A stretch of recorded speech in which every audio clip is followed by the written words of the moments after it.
Banking का action अब कल बाजार तो वैसे बंद है, लेकिन सोमवार को जरूर देखिएगा, क्योंकि कल नतीजे आ जाएंगे एचडीएफसी बैंक के और कोटक बैंक के। एचडीएफसी बैंक ने फिर से कोशिश कर रहा है 1700 रुपए के आसपास जाने की। आज अच्छी तेजी है, लेकिन नतीजों को लेकर क्या अनुमान है दोनों बैंकों से, एचडीएफसी बैंक और कोटक बैंक से, ये बताने के लिए हमारे सहयोगी गौरव जबलकर जुड़ गए हैं। गौरव, बताइए किस तरह के आंकड़े आएंगे, क्या यहां पर भी एसेट क्वालिटी में सुधार की उम्मीद है और बाकी फोकस में क्या रहेगा, जरा बताइए आप।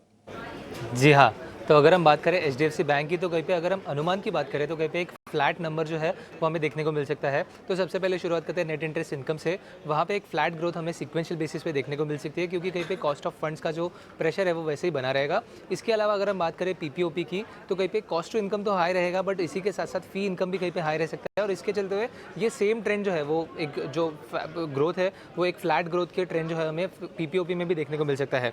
इसके अलावा अगर हम बात करें तो कहीं पे हर एक बैंक में क्रेडिट कॉस्ट नॉर्मलाइजेशन का ट्रेंड चल रहा है, और इसकी वजह से कहीं पे प्रोविजन जो है वो थोड़े बढ़ते हुए हमें देखने को मिल सकते हैं। और इसी के चलते हुए प्रॉफिटेबिलिटी की अगर बात करें तो वहाँ पे थोड़ी गिरावट जैसे है, एक 1% की मार्जिनल गिरावट जो है वो सीक्वेंशियल बेसिस पे तो देखने को मिल सकती है। बट अगर हम बात करें ईयर ऑन ईयर बेसिस पे तो कहीं पे फ्लैट ग्रोथ जो है वहाँ पे भी देखने को मिल सकती है। इसके अलावा अगर हम बात करें बैंक की, तो कहीं पे नेट इंटरेस्ट मार्जिन में हमने देखा था कि पिछले क्वार्टर में 3.47% पे आया था। इस क्वार्टर में अनुमान ऐसा है कि कहीं पे फ्लैट रहेंगे ये मार्जिन, या फिर 3 to 4 बेसिस पॉइंट का जो अपटिक है वो हमें देखने को मिल सकता है। और इसी के साथ साथ अगर हम बात करें बैंक के प्रोविजनल डेटा की, तो वहाँ पे हमने ऑलरेडी देखा था कि एडवांस एंड डिपॉजिट्स में, जैसे अगर हम बात करें डिपॉजिट्स की, तो एक अच्छी ग्रोथ देखने को मिली थी, बट एडवांसेस में कहीं पे एक सिंगल डिजिट ग्रोथ जो है वो देखने को मिली थी। तो इसी के ऊपर एनालिस्ट का मानना यह है कि कहीं पे जो सिंगल डिजिट ग्रोथ है वो कहीं पे भी प्रॉब्लम नहीं आएगा, बट आगे जाके डिपॉजिट ग्रोथ जो रहेगा वो काफ़ी ज़्यादा इंपॉर्टेंट रहेगा, क्योंकि जैसे हमें पता है एचडीएफसी बैंक में एलडीआर रेशियो, जो कि लोन टू डिपॉजिट रेशियो होता है, वो 100 से भी ज़्यादा था, जो कि एक इशू के रूप में इन्वेस्टर्स देखते थे। और अभी अगर बात करें इम्प्लाइड एलडीआर रेशियो की, तो वहाँ पे वो 100% पे आ चुका है। और इसी के चलते हुए डिपॉजिट्स में ग्रोथ जो है उस पर ज़्यादा फोकस रहेगा। नेट इंटरेस्ट मार्जिन की ट्रैजेक्टरी कैसी रहेगी उस पर भी फोकस बना रहेगा। और आगे जाके कहीं पे जो क्रेडिट कॉस्ट है उसके ऊपर जो कमेंट्री आएगी, वहाँ पे भी फोकस एचडीएफसी बैंक की तरफ से जो है वो बना रहेगा।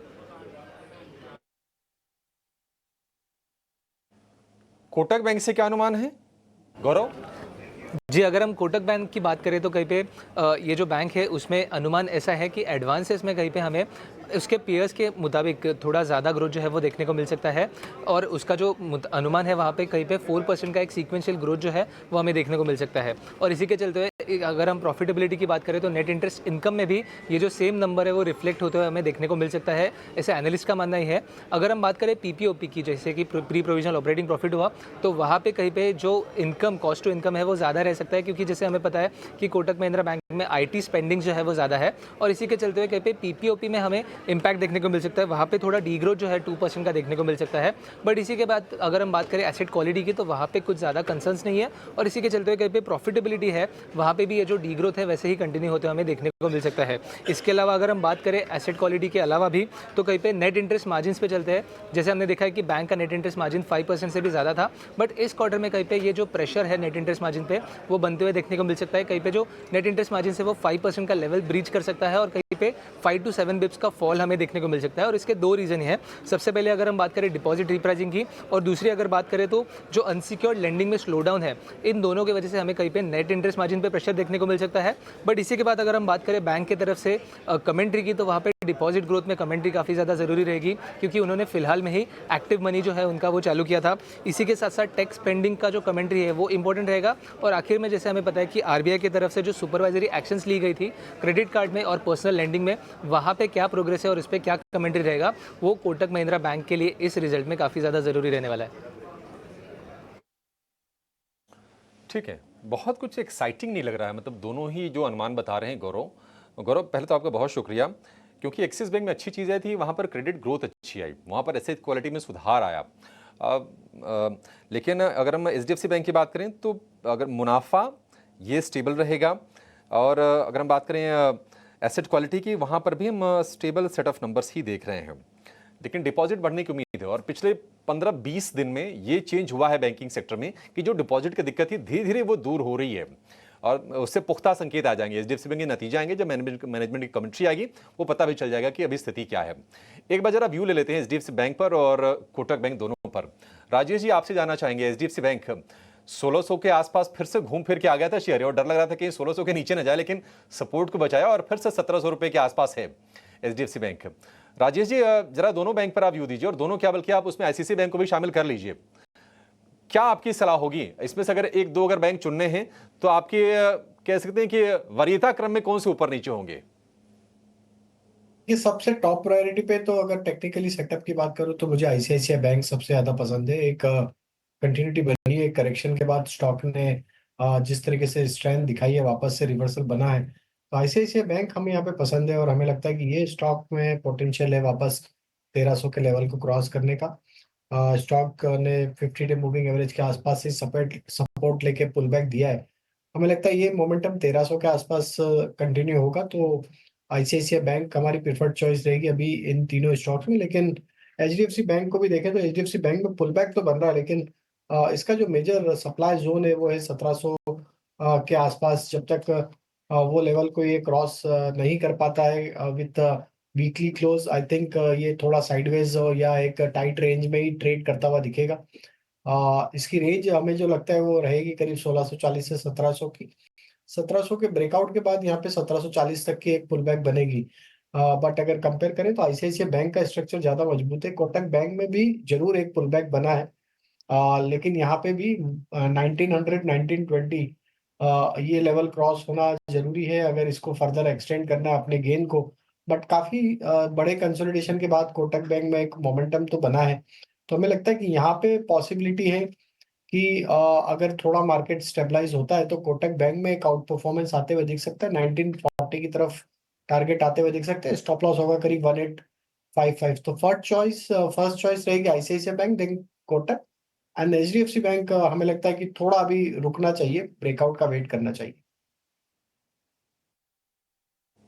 तो आईजीएल के दिन ठीक नहीं चल रहे हैं। असल में city gas distribution companies IGL MGL में जोरदार गिरावट आज रही। एपीएम गैस के आवंटन में 20% तक की कटौती की गई है, जिसका असर सिटी गैस डिस्ट्रीब्यूशन कंपनीज के मार्जिन्स पर पड़ेगा। दाम बढ़ाते हैं तो फिर पेट्रोल डीजल के बराबर दाम हो जाएंगे, फिर डिमांड पे पड़ेगा। ऐसी कुछ पशोपेश है, ऐसी कोई दिक्कत है, बता रहे मेरे सहयोगी सौमित सरकार। सुन लेते हैं। दिवर्ष सर, आप भी सुनना जरा गौर से, उसके बाद मैं फिर आपके पास आऊँगा आईजीएल और एमजीएल का टेक लेने के लिए। एक बार आप सुनिएगा सौमित को। आप भी सौमित जी बताएं। अगर आप देखेंगे तो सिटी गैस डिस्ट्रीब्यूशन कंपनीज जैसे कि IGL, MGL, Gujarat gas, Adani total gas, ये सारी कंपनीज फोकस में रहेगी, क्योंकि गवर्नमेंट ने जो है एपीएम गैस एलोकेशन, जो कि सस्ती gas city gas distribution companies को मिलती थी, उसका एलोकेशन कम कर दिया गया। अब ये पहले 72% था, इसको 20% से कम कर दिया गया है 16 अक्टूबर से लेकर। अब इसके पीछे के रीजंस ये है कि जो number of city gas areas है वो बढ़ रहे हैं, लोअर गैस प्रोडक्शन है, और गवर्नमेंट थोड़ा बहुत गैस जो है वो ओएनजीसी के पेट्रोकेमिकल प्लांट की तरफ भी शिफ्ट करना चाहते हैं, और इसी कारणों की वजह से अगर आप देखेंगे तो जो एपीएम गैस एलोकेशन है वो कम कर दिया गया। इसके वजह से क्या होगा कि सिटी गैस डिस्ट्रीब्यूशन कंपनीज की जो गैस कॉस्ट है वो बढ़ जाएगी, क्योंकि उन्हें ये सस्ती गैस को महंगी गैस से रिप्लेस करना पड़ेगा। अगर आप स्पॉट मार्केट में गैस के प्राइसेस देखेंगे तो करीब $13.5 पर MMBTU पे है, बट अभी सिटी गैस डिस्ट्रीब्यूशन कंपनीज को ये गैस $6.5 पर MMBTU से मिलती थी। तो इसका क्या इम्पैक्ट होगा कॉस्ट इंक्रीज का? अगर आप देखेंगे तो कंपनीज की जो मार्जिन है उस पर करीब 2.3 to 3 रुपीज़ पर SCM का इम्पैक्ट आ सकता है, जो कि करीब 25 to 43% है फर्स्ट क्वार्टर FY25 के मार्जिन के सामने। अब सिटी गैस डिस्ट्रीब्यूशन कंपनीज कैसे इस इम्पैक्ट को निगेट कर सकती है? सिंपली उन्हें टैरिफ हाइक लेना पड़ेगा। जो प्राइस हाइक होगा वो करीब 6 to 7% का हो सकता है, जो कि करीब ₹5 प्रति केजी का है। अब ये क्या ये कंपनी से प्राइस हाइक ले पाएगी, ये सबसे इंपॉर्टेंट क्वेश्चन है। बट अगर आप देखेंगे तो एनालिस्ट का मानना ऐसा है कि प्राइस हाइक लेना थोड़ा डिफिकल्ट हो सकता है, स्पेसिफिकली दिल्ली और महाराष्ट्र में, क्योंकि दोनों ही स्टेट्स में इलेक्शन आ रही है, तो इस कारण वो प्राइस हाइक अब नहीं ले पाएगी। और अगर उन्होंने प्राइस हाइक ले भी लिया तो जो सीएनजी और पेट्रोल और डीजल का जो डिफरेंस है वो और कम हो जाएगा। इसके चलते आगे चल के कन्वर्जन्स कम हो सकती है और वॉल्यूम भी कम हो सकता है। तो एक वॉल्यूम पे इम्पैक्ट देखने मिल सकता है कि नहीं, ये सबसे बड़ा क्वेश्चन है। और सिटी गैस डिस्ट्रीब्यूशन कंपनीज क्या करेगी इसको लेके, वो जानना इंपॉर्टेंट रहेगा आगे चल के। बट अगर उन्होंने कोई प्राइस हाइक नहीं लिया तो FY26 का जो EPS है वो आराम से 20 से 30% का कट देखने को मिल सकता है हमें इस EPS पे। अब इस सारे न्यूज़ का कौन सा एक स्टॉक है जो बेनिफिशियरी होगा, वो है ONGC, क्योंकि ONGC की जो गैस है अब आगे चल के हायर प्राइस पे बेचेंगे। अब जो 20% गैस रिडक्शन हो रहा है वो करीब 4 MMSCMD का है, जो कि करीब 7 to 8% है ONGC के एनुअल गैस प्रोडक्शन का। और जो हायर प्राइजेस जो गैस है वो $2.5 प्रति MMBTU के हायर प्राइस से बिके जाएगी, जो कि करीब 0.8 रुपीज़ EPS में ऐड कर सकता है ONGC की, जो कि करीब 2% है ऑन एन एनुअल बेसिस।